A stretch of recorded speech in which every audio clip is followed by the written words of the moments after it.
आज हम बात करने वाले हैं 2023 में release space opera movie rebel moon part 1 a child of fire. Movie की शुरुआत में हमें बताया जाता है इस ब्रह्मांड में बहुत सारी गैलेक्सी हैं, लेकिन एक ताकतवर गैलेक्सी है जिसका नाम है मदर वर्ल्ड। मदर वर्ल्ड पर अब तक हजारों शहंशाहों ने निर्विरोध राज किया, लेकिन उनकी साम्राज्य बढ़ाने की भूख ने उन्हें दूसरे गैलेक्सी पे ले जाने के लिए मजबूर किया और धीरे धीरे देखते देखते बहुत सारे ग्रहों के लोगों को उन्होंने अपना गुलाम बना लिया। सब कुछ सही चल रहा था, लेकिन एक दिन किसी गद्दार ने महाराज और महारानी को मार दिया और साथ में उनकी बेटी ईसा को भी मार दिया, और इसकी वजह से मदर वर्ल्ड की सत्ता अब धीरे धीरे कमजोर पड़ने लगी और गुलाम ग्रहों ने अब बगावत कर दी। अब इस मौके का फायदा उठाकर उनके मंत्री बेलेसेरियस ने खुद को ही राजा घोषित कर दिया और फिर अपने सबसे क्रूर और खतरनाक कमांडो को उसने उन सब ग्रहों पे भेजा जहाँ से बगावत की आवाजें उठी थी। और वो कमांडो इतना क्रूर था कि वह हर ग्रहों पे जाकर उन बागी आवाजों को कुचलता था। अब स्थिति ऐसी हो गई कि अगर किसी भी ग्रह वालों ने मदर वर्ल्ड की बातें मानने से मना कर दिया तो मदर वर्ल्ड उस पूरे ग्रह को ही तबाह कर देता था। अब सीन शिफ्ट होता है और हम वहीं दूसरे गैलेक्सी के एक ग्रह को देखते हैं जहाँ पर लोग खेती बाड़ी करके अपना पेट भरते हैं, और हमें भी देखते हैं कि कोरा नाम की एक लड़की अपने खेतों में काम कर रही होती है। तभी वहाँ उसी गाँव का एक लड़का जिसका नाम गुन्नार है वो उसको बुलाता है। वो कहता है कि जश्न की तैयारी चल रही है और तुम अभी तक खेतों पर ही काम कर रही हो। फिर कोरा थोड़ी देर बाद उस जश्न में शामिल होती है और वहीं अपने फादर के साथ डिनर कर रही होती है। तभी गाँव का मुखिया आता है और वो वहाँ पे ऐलान करता है कि इस बार फसल अच्छी हो इसलिए हमें कुछ कुर्बानी देनी पड़ेगी अपने मेहनत की, और जिससे हम ज्यादा अनाज उगा सकेंगे। अब जब कोरा रात में अपने घर पर होती है तो उसके फादर उससे बात करते हैं, अगर तुम इस कबीले का हिस्सा बनना चाहती हो तो तुम्हें यहीं किसी लड़के से शादी करनी होगी। लेकिन कोरा अभी इन सब बातों के लिए तैयार नहीं होती। कोरा इस प्लेनेट की नहीं है, वो किसी दूसरे प्लेनेट से आकर यहाँ बसी हुई है। नेक्स्ट डे कोरा अपने साथियों के साथ खेतों में काम कर रही होती है। तभी उसे मदर वर्ल्ड का एक जंगी जहाज दिखता है। कोरा उसे देखकर डर जाती है और वो भागकर गाँव में खतरे की घंटी बजाती है। वो घंटी सुनकर मुखिया और गाँव के बाकी लोग इकट्ठा हो जाते हैं। अब सभी लोग इकट्ठा होकर बातें करते हैं तो वही गुनार बोलता है कि हमें अपना अनाज मदर वर्ल्ड को बेच देना चाहिए और उनसे अच्छे पैसे हम कमा सकते हैं। तो मुखिया बोलता है कि वो काफी खतरनाक लोग हैं और उन्हें किसी तरह से भी पता चला कि हम उनके दुश्मनों को भी अनाज बेचते हैं तो हमारे लिए बहुत प्रॉब्लम हो जाएगी। तो फिर कोरा आगे आती है और बोलती है कि उन्हें जो चाहिए वो दे देना, लेकिन उन्हें किसी भी तरह हमारे अनाज और हमारे खेतों के बारे में पता नहीं चलना चाहिए, नहीं तो वो लोग हमारा सब कुछ ले लेंगे। अब हम देखते हैं कि उस जंगी जहाज से कुछ छोटे छोटे जहाज बाहर आते हैं जिनमें कुछ सैनिक बैठकर उस प्लेनेट पर उतरते हैं, और उन सब में उनका एडमिरल नोबेल भी होता है जो कि काफी खतरनाक और क्रूर है। अब नोबेल गांव के मुखिया से मिलता है, उनसे बातें करता है और मुखिया से बोलता है कि देखकर तो ये जगह बहुत अच्छी लग रही है, काफी हरी भरी है और मुझे उम्मीद है यहाँ काफी अनाज भी पैदा होता होगा। लेकिन मुखिया बोलता है कि नहीं, यहाँ की जमीन बंजर है और इसलिए हमें बहुत ज्यादा एरिया में खेती करनी होती है, तब जाकर हमारे लोगों के लिए अनाज पैदा होता है और उनका पेट भरता है। तो मुखिया बोलता है कि हम आपके लिए कुछ नहीं कर सकते, हमारे पास इतना अनाज नहीं बचता कि उसे हम बेच सकें। तो नोबेल बोलता है कि मैं आपको बाकी लोगों से 3 गुना ज्यादा पैसे दे सकता हूँ। लेकिन फिर मुखिया बोलता है आपका प्रस्ताव अच्छा है, लेकिन हमारे पास उतने अनाज नहीं है कि जितने हम आपको दे सकें। लेकिन नोबेल काफी चालाक होता है, वो वहाँ के लोगों की हेल्थ देखकर समझ जाता है कि यहाँ पर अनाज पर्याप्त मात्रा में पैदा होते हैं, ये मुखिया मुझसे झूठ बोल रहा है। तभी गुनार बोलता है कि हमारे मुखिया जी इस गाँव की भलाई के बारे में सोचते हैं, इसलिए वो अनाज को स्टोर करते हैं, लेकिन हमारे पास अभी इतना अनाज है कि जो कि हमें रखने की जगह नहीं है, तो उसमें से कुछ अनाज हम आपको दे सकते हैं। अब नोबेल बहुत गुस्सा होता है, वो समझ जाता है कि मुखिया मुझसे झूठ बोल रहा था। वो अपनी मोटी छड़ी से मुखिया को मार देता है और मुखिया के मरते ही सब लोग डर जाते हैं।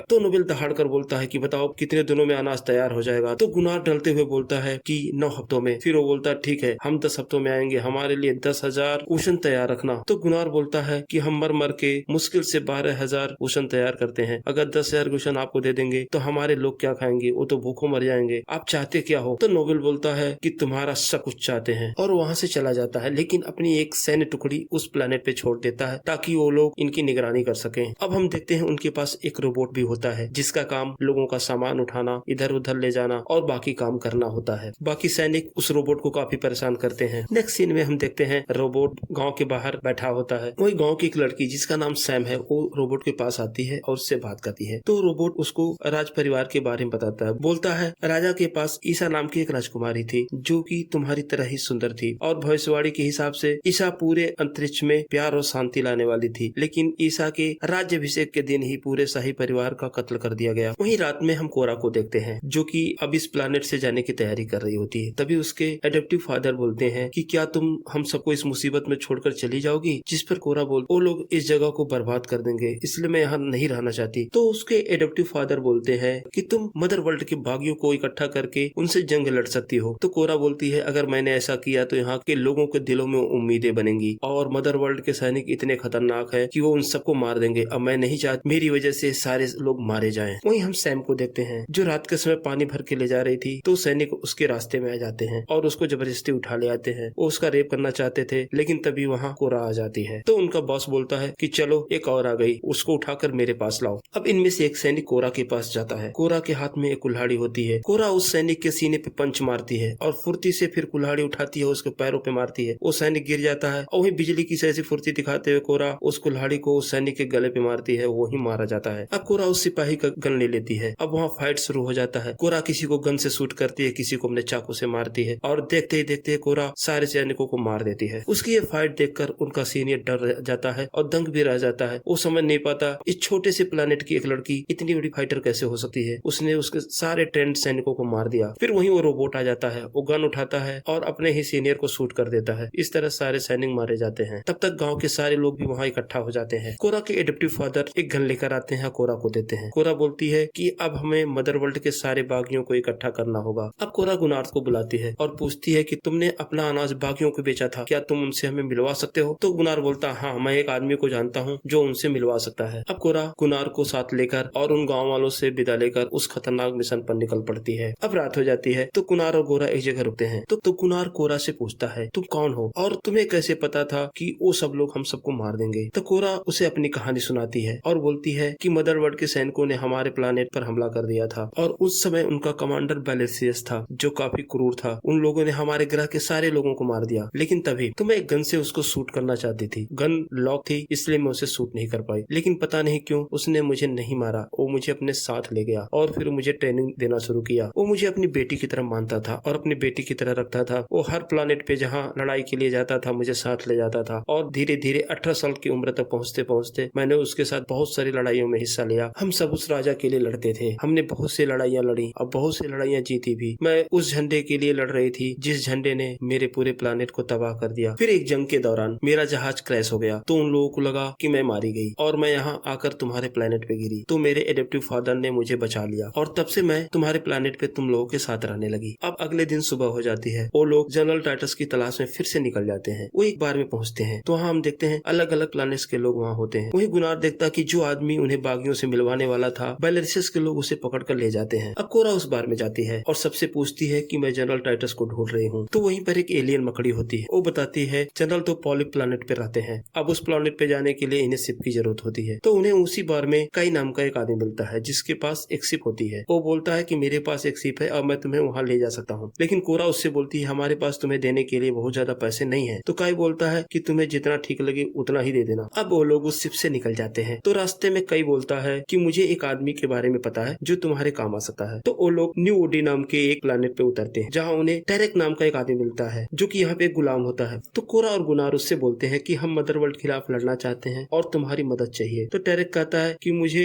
मदर वर्ल्ड से कुछ भी लेना देना नहीं, लेकिन मैं इस आदमी का कर्जदार हूँ। अब जब तक मैं इसका कर्ज नहीं उतार देता मैं यहाँ से कहीं नहीं जा सकता। कोरा उस आदमी से बात करती है तो बोलता है कि मुझे 3 लाख ग्राम चाहिए। तो कोरा बोलती है कि ये बहुत ज्यादा पैसा है और हमारे पास इतने पैसे अभी नहीं है। तो आदमी बोलता है कि तुम्हारी शक्ल देखकर ही पता चल गया कि तुम्हारे पास इतने पैसे नहीं है, लेकिन मुझे जुआ खेलने का भी शौक है। अगर तुम चाहो तो जुआ खेल सकती हो। मेरे पास एक पक्षी है जिसे कोई कंट्रोल नहीं कर पा रहा। अगर टेरेक उसको कंट्रोल कर ले तो आजाद हो जाएगा, लेकिन अगर वो कंट्रोल नहीं कर पाया तो तुम सब मेरे गुलाम बन जाओगे। तो कोरा टेरेक से पूछती है कि क्या तुम कर सकते हो? तो बोलता है हाँ मैं कर लूंगा। फिर कोरा एग्री हो जाती है। टेरेक आगे बढ़ता है और उस पक्षी के पास जाकर झुककर बैठ जाता है और फिर उससे अपनी भाषा में बात करने लगता है। थोड़ी देर बाद हम देखते हैं कि टेरेक उस पक्षी की सवारी कर रहा होता है, लेकिन अभी भी पक्षी उसे बैठाना नहीं चाहता। वो उठाकर उसे दूर फेंक देता है। फिर वो दौड़कर उसके ऊपर कूदकर बैठ जाता है और फिर उसे कंट्रोल कर लेता है। अब टेरेक उस आदमी की गुलामी से आजाद हो चुका होता है। वो कोरा की टीम का हिस्सा बन जाता है। अब वो लोग वहाँ से निकल जाते हैं। अब कई नेमेसिस नाम की एक योद्धा से मिलने के लिए कोबाल्ट नाम के प्लेनेट पर जाता है और उसे बताता है कि हम मदर वर्ल्ड के खिलाफ लड़ना चाहते हैं और तुम्हारी मदद चाहिए। लेकिन नेमेसिस अभी एक बच्ची को बचाने के लिए जाती है जो एक बड़ी सी मकड़ी के कब्जे में होती है। अब नेमेसिस उस मकड़ी से बोलती है कि उस बच्चे को छोड़ दे, लेकिन वो मानने को तैयार नहीं होती। फिर उन दोनों के बीच में लड़ाई छिड़ जाती है। नेमेसिस एक बहुत अच्छी तलवारबाज होती है। वो अपने दोनों तलवार निकालती है और उससे फाइट करना शुरू करती है। मकड़ी काफी बड़ी होती है और अपने नुकीले पैरों से नेमेसिस के ऊपर वार करती है, लेकिन वो फुर्ती से उसके पैरों को काटते जाती है और धीरे धीरे करके वो मकड़ी को मार देती है और उस बच्चे को छुड़ा लेती है। अब वो लोग वहाँ से पोलक्स नाम के प्लेनेट की तरफ चल देते हैं। हम देखते हैं कि रास्ते में गुनार और कोरा आपस में बात कर रहे होते हैं। तभी कोरा बताती है और सीन शिफ्ट होकर पास्ट में चला जाता है। वो देखती है कि वो और राजकुमारी ईशा बाहर घूम रहे होते हैं। तभी उनका कुत्ता एक मरी हुई चिड़िया लेकर आता है, तो राजकुमारी उस मरी हुई चिड़िया को जिंदा कर देती है। यह देखकर कोरा काफी सरप्राइज रह जाती है और गुनार से बोलती है कि मैं भी अगर वहाँ ना होती तो किसी कहे पे विश्वास नहीं करती। राजकुमारी ने उस मरे हुई चिड़िया को जिंदा कर दिया। अब सीन शिफ्ट का प्रेजेंट में आ जाता है। वो लोग उस प्लानेट पे पहुंच जाते हैं जहाँ उन्हें जनरल टाइटस मिलते हैं। जनरल टाइटस की हालत बहुत बुरी होती है। वो पूरी तरह से नशे में धुत और गंदी सी जगह पड़ा होता है। तो कोरा एक आदमी को उन्हें नहलाने के लिए बोलती है। वो नहला धोकर जब साफ कर देता है तो कोरा जनरल से बात करती है कि हम मदर वर्ल्ड के खिलाफ लड़ना चाहते हैं और आपकी मदद चाहिए। तो बोलता है कि आज भी मुझे अपने सैनिकों की चीखें रातों में सुनाई देती हैं और मैं तुम्हारी कोई मदद नहीं कर सकता और तुम मुझे चैन से मरने के लिए यहाँ छोड़ दो। तो कोरा बोलती है इस तरह गुमनामी की जिंदगी जीने और गुमनामी की जिंदगी में मर जाने से बेहतर है कि हम उनसे बदला लें और लड़ते हुए मरे। ये बात जनरल को अच्छी लगती है। फिर वो कोरा की बात मान जाता है और उनके साथ लड़ाई में जाने के लिए तैयार हो जाता है। वहीं हम दूसरी तरफ देखते हैं एडमिरल नोवेल के आदमी उस एक आदमी को पकड़ कर लाते हैं। तो एडमिरल उससे पूछता है क्या जानते हो। वो बताता है कि